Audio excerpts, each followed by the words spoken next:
वंदे पुरुषोत्तमम्। वंदे पुरुषोत्तमम्। आज हम परम ब्रह्म श्री श्री ठाकुर अनुकूल चंद्र जी के विवाह और सुप्रजनन के बारे में आलोचना रखेंगे। श्री श्री ठाकुर को पूछा गया, आज के संसार में, आज के इस दुनिया में मनुष्य लायक मनुष्य देखने को क्यों नहीं मिलता? श्री ठाकुर उत्तर देते हैं, इसके मूल में है वर्णाश्रम और विवाह। विवाह जब अगर गंडगोल हो जाता है तो सब कुछ में गोलमाल आ जाता है। श्री ठाकुर को पूछा गया, जाति की उन्नति के लिए किस दिशा को लक्ष्य रखना होगा? ठाकुर बोलते हैं, सबसे ज्यादा ध्यान रखना होगा विवाह और सुप्रजनन के दिक को। विवाह और सुप्रजनन अगर ठीक रहता है तो उसके जरिए और सारे दिक उसके अंकुरोद्गम होगा। दो एक पुरुष लेके मनुष्य अगर लिखा पढ़ा नहीं सीखता है, कठोर दारिद्र्य के अंदर भी रहता है, सुख सुविधा और स्वाच्छंद्य के मुख अगर दर्शन नहीं करता है, फिर भी वो अगर सत वंशज होता है तो उसके कुलाकृष्टि अगर ठीक रहता है तो उसके उन्नति के जो भूमि वो नष्ट नहीं होगा।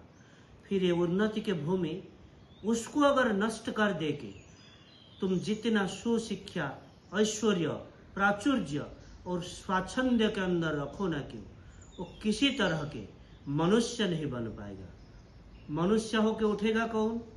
वो तो जनविधि के अनाचार में चोरी हो गया है, अपहृत हो गया है, उसको और ढूंढ के नहीं पाओगे। ख्याल के खेल में वो चिरदिन के लिए नष्ट हो गया है। पापाचार्य पदाचार्य सुसंधित जेथा विधिरोष निसंदेहे जानियो तथा निष्फल पुरुषाकार दैव गणवा। फिर श्री ठाकुर को पूछा गया, सुशिक्षा के मूल में सुजनन क्यों है? श्री ठाकुर उत्तर देते हैं, शिक्षा के व्यापार में भी मूल बात होता है जन्म। शुभ संस्कार और संभाव्यता संपन्न मनुष्य अगर पैदा नहीं होता है तो सिर्फ शिक्षा व्यवस्था के जरिए तुम कभी भी मनुष्य नहीं बना पाओगे। मनुष्य जैसे मनुष्य गठन नहीं हो सकता। फिर श्री ठाकुर को पूछा गया, ये जन्म के ऊपर मनुष्य का कोई हाथ है या नहीं? ठाकुर बोलते हैं, मनुष्य के कोई हाथ नहीं। क्या बात बोलते हो? विधि माफिक अगर चलते हो विहित फल मिलता है, उस विषय में क्या कोई संदेह है? भगवान का एक नाम होता है विधि, और भगवान का मतलब होता है भजमान, सेवामान। इसका मतलब उनके विधि उसको सेवा करना होगा, फिर जाके हम जो चाहते हैं वही वांछित फल के अधिकारी होंगे। फिर श्री ठाकुर को पूछा गया, मनुष्य जैसे मनुष्य बनाने के लिए हम लोगों को क्या करना होगा? ठाकुर बोलते हैं, सबसे पहले तो आता है विवाह। ये विवाह भी ठीक तरह से देना होगा। विवाह के जो नियम होता है, जिन लोगों के अंदर जैसा है वो नियम को ठीक ठीक होना जरूरी है। और विवाह ऐसे होना होगा जैसे दाम्पत्य प्रणय की वजह से स्वामी और स्त्री दोनों शरीर में, मन में, चरित्र में उत्कर्ष लाभ करते हैं, और ये जो संतान संतति वो भी उन्नततर होते हैं।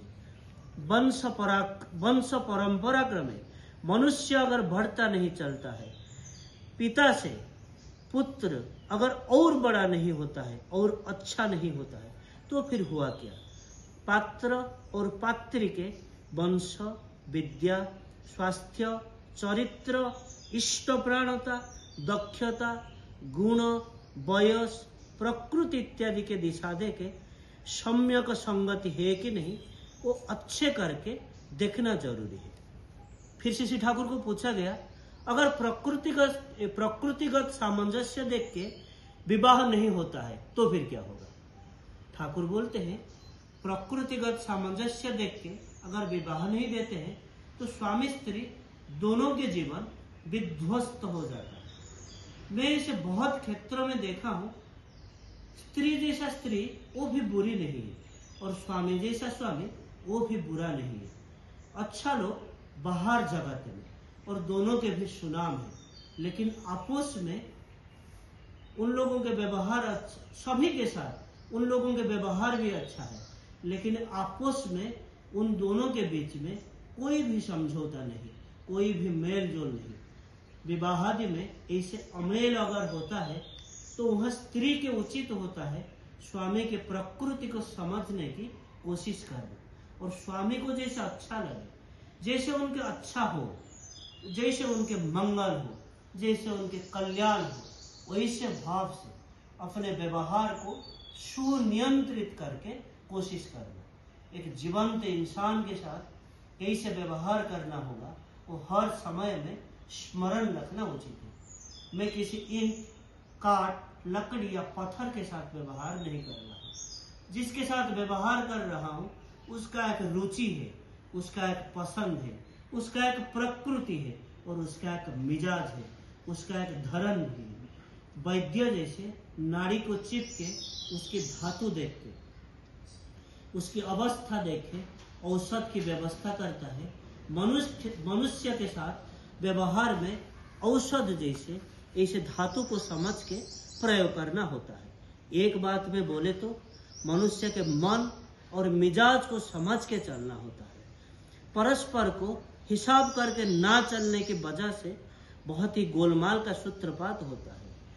लड़कियों को विशेष विशेष शारीरिक अवस्था में विशेष विशेष मिजाज या मूड की सृष्टि होता है। वो होता है सामयिक व्यापार, वो शारीरिक अवस्था के साथ जड़ित है।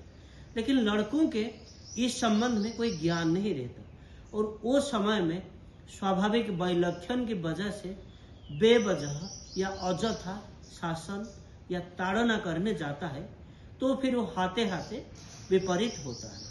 ये सारे आलोचना प्रसंग चतुर्थ खंड से लिया गया है। आज के लिए इतना ही। वंदे पुरुषोत्तमम्। वंदे पुरुषोत्तमम्।